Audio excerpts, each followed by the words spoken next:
Третий заход, наверное, самый легкий, посередине. То есть, наверное, уровни, нет? Сейчас они тоже попробуют. Каждый уровень Вот так, да? отдельные мышцы укрепляют. Да, это легко. Раз. А это вообще. Ну, вот этот, который есть здесь в самом краю, он нормально заставляет напрягаться. Давид, ты куда попал? Это как надо? Туше, туше, туше, туше. Дай подпускай, туше. Здесь Хавьер тоже, Чем тоже здесь, Ахмадок тоже здесь, Шарип тоже здесь, Идрисам.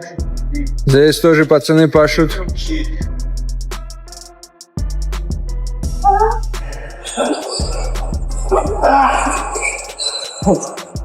Поспешил ты со съемками, мне кажется.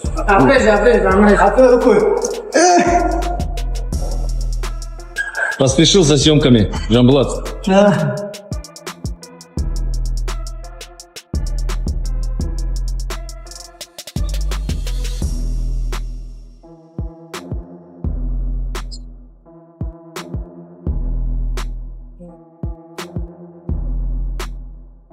That's the thing with them. They're always training. No matter what they're doing, they always at least run once a day or grapple. So he's losing roughly 30 pounds to make 55? From the start, I would say.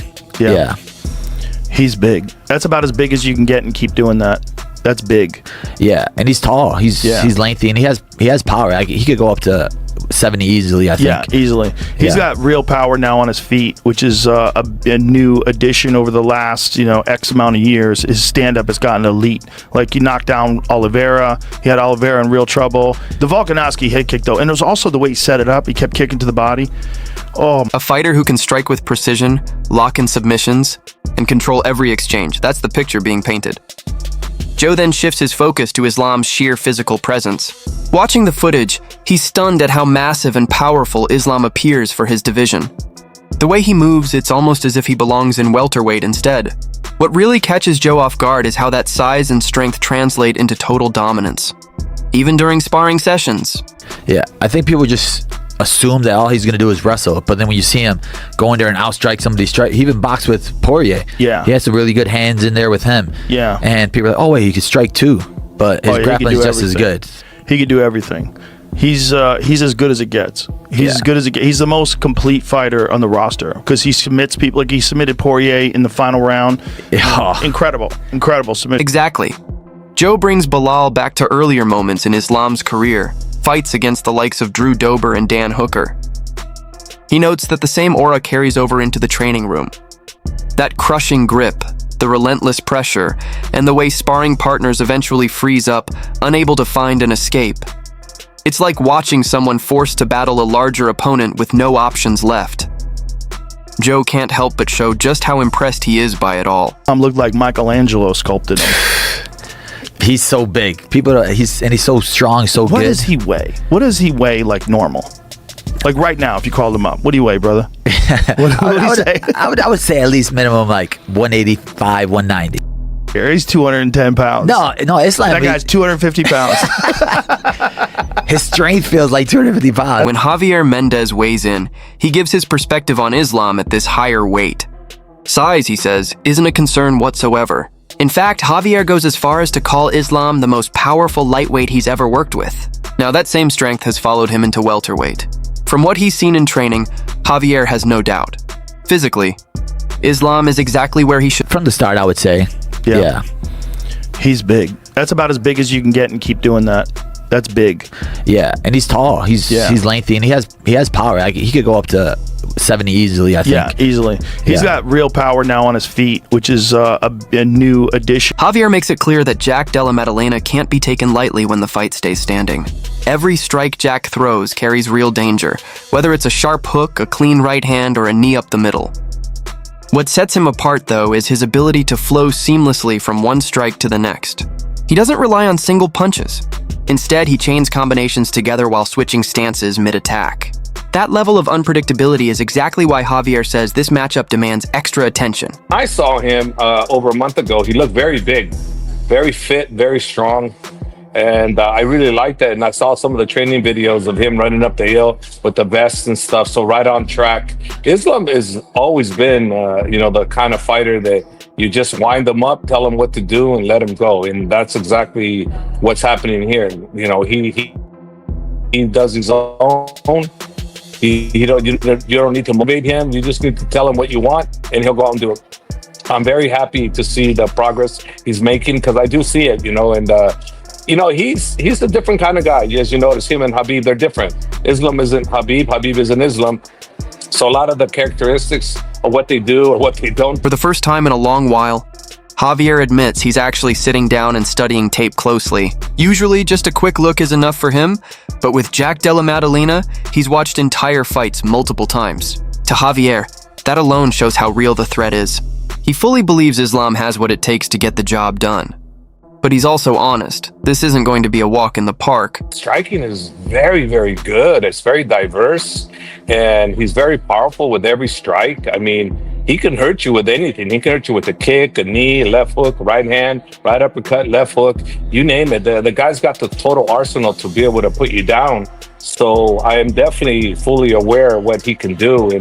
And also, the longer it stands, there's always a good chance he's going to get hit, we're going to get hit.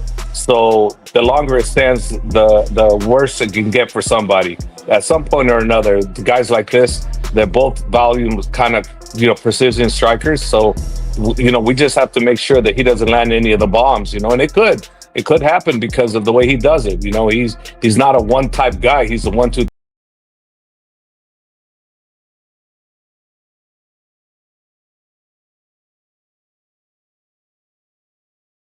Islam has the tools to succeed both on the mat and in striking exchanges, and the outcome will come down to adapting in real time. That ability to adjust on the fly, paired with Islam's trust in his coaches, is, in Javier's view, the factor that could tip the balance when it matters most. Definitely doing my homework. I'm watching him. I'm actually, for the first time in a long time, I'm actually watching the video of an opponent, even though I just watch him one time. But not this guy. I'm actually, believe it or not, I watched it 2 times already, the whole fight. And I never used to. So this is how much I respect them. He's a legit contender, and I know I have the best pound for pound fighter in my heart, in my eyes. But we still need to be on top in order to stay on top, and we need to respect someone like Jack and give him the due respect by giving him every ounce of my energy to how good he is and what we need to do to not allow his strengths to... From Javier's perspective, it all comes down to preparation and discipline. But Dan Hardy looks at it from a different angle. He's less focused on what Islam is doing in training and more interested in how things play out once the cage door shuts. Hardy starts with Jack Della Maddalena's boxing, a skill set he's admired for years, long before this matchup was even on the table. He was calling Jack one of the sharpest punchers in MMA. In Hardy's view, Jack's hands are polished enough to trouble anyone, even a fighter as complete as Islam. When you think about how you guys get him, is it a scenario where it finishes out on the ground in your opinion, or do you think, Islam might be able to surprise some people and actually catch him on the feet as well? We can do it all. So for me, it's one of those scenarios that let's see what he gives us. And remember, I always say we can change Islam, second to second, minute to minute, round by round.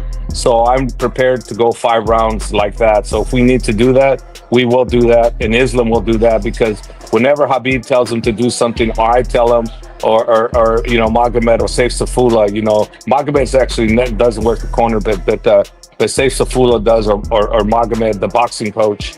He'll do it. He's always listened to us. He's never not listened to us. He's one fighter I can honestly say is the greatest fighter that I've ever trained that actually listens to corner advice more than anybody. I'm not saying he's the greatest fighter I've had, but he's pretty damn close to it. Rather than predicting an upset, Hardy highlights a different angle.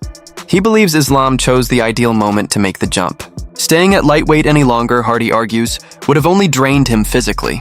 At welterweight, though, the timing feels perfect, allowing Islam to bring his power and strength into a new division without compromise.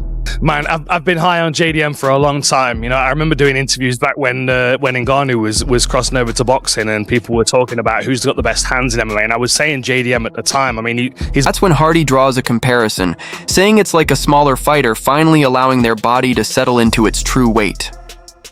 He doesn't just see Islam competing at 170. He sees him thriving. In Hardy's eyes, Islam becomes even more dangerous at welterweight, stronger, healthier, and still equipped with the sharp technical skills that earned him championship status in the first place. But at this point, I feel like Islam's moving up a weight class at the right time. You know, there are a lot of fighters that stay in a weight class for too long, and they seem to kind of stifle their physical growth. I don't think Islam can stay healthy and stay in that lightweight division for any longer. And I think right now he's allowed himself to move into a division where his body's just going to grow into it. He's going to be incredibly powerful. You know, I've been having the similar kind of conversation in my head with Crawford coming up against Canelo. And there's Dan Hooker, a man who's actually shared the octagon with Islam and knows firsthand what that pressure feels like. Hooker points out that Islam's team specifically pursued the matchup with Jack Della Maddalena, which suggests they see opportunities there. Even so, he doesn't view it as a straightforward victory. In his eyes, this is going to be a tight contest. Hooker emphasizes that taking on someone like Jack is a major step, largely because of Jack's size and physical presence at welterweight. He sees Jack as a strong, imposing opponent who can pose challenges Islam hasn't faced before. While Hooker admits Islam's skill set gives him every chance to make the fight competitive, when forced to choose, he leans slightly toward Jack. For him, the mix of style, size, and physicality tilts the scales in Jack's favor. I mean, like, what's Crawford going to look like going up a weight? And I think his body's ready to do it, same as Islam. And I just think Islam's all-round game is so problematic for any single fighter. I see him taking it, and I can see him probably a 50-50 striking exchange, Makhachev winning with a kicking advantage, but then his grappling and his wrestling taking over, probably winning. After Hooker's balanced perspective, the spotlight shifts to Stephen Thompson. His outlook carries a bit more caution. Thompson doesn't see this fight as one you can predict on paper or call a sure thing for either side.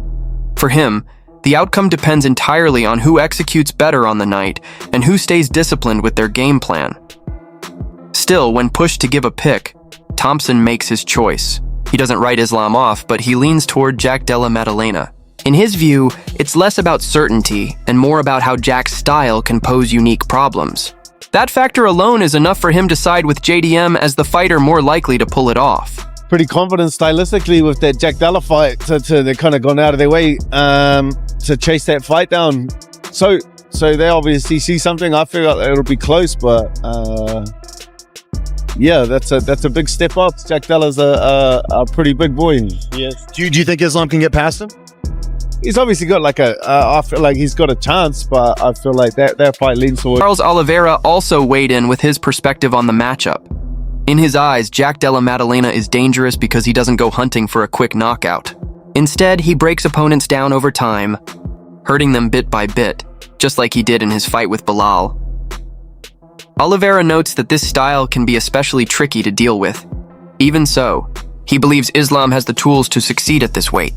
He sees Islam as physically stronger now, with a grappling game that can overwhelm Jack if the fight hits the mat. For Oliveira, the equation is simple.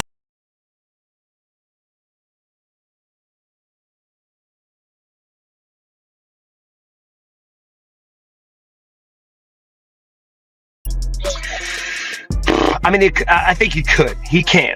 He can win this fight. It's not a for sure thing. It's not one of those like on paper, oh, he's going to just beat him. No, he can win it. It all depends on who shows up and who sticks to their game plan. Okay, but if you had to give a lean, if you had to pick someone, who would you pick? After Oliveira's breakdown, Eric Anders shared his view with a much simpler approach. He gave Jack full credit for his striking, admitting that Jack's crisp boxing could definitely trouble Islam if the fight stays on the feet. But even with that threat, Anders doesn't believe Jack has enough to flip the matchup in his favor. For Anders, the deciding factor is Islam's wrestling. Unlike Bilal, who was more willing to trade shots, Islam never stops pressing for takedowns. That relentless pressure, combined with his dominant grappling, makes Anders confident in his prediction. In his eyes, Islam secures the win by sticking to his strengths and imposing his ground game, Você acha que ganha entre o Jack Della Maddalena e o Islam? Maddalena, ele é um jogo muito complicado, porque ele é um cara que... Ele não vem pra te nocautear rápido, ele vem pra te finalizar, ele vem te magoando, né? Aos poucos, né? Aos poucos. Foi o que ele fez agora na luta contra o Bilal. Só que eu acho que o Islam vai se dar muito bem nessa categoria, né, mano? Agora vai estar muito mais forte, é um jogo que, tipo, ele gosta de agarrar e botar pra baixo. Eu acho que o Jack Maddalena fazia a mesma luta que ele fez, né? Agora contra o Bilal, batendo, movimentando, saindo, machucando, é uma luta, mas se deixar o Islam agarrar e botar pra baixo... And while Islam continues grinding in camp, fine-tuning every aspect of his arsenal, these are the predictions circling from fighters and analysts. Some point to Jack's sharp boxing as the deciding factor, while others lean on Islam's wrestling as the key to victory. But at the end of the day, it all comes down to the fight itself. So the big question is, who do you see coming out on top?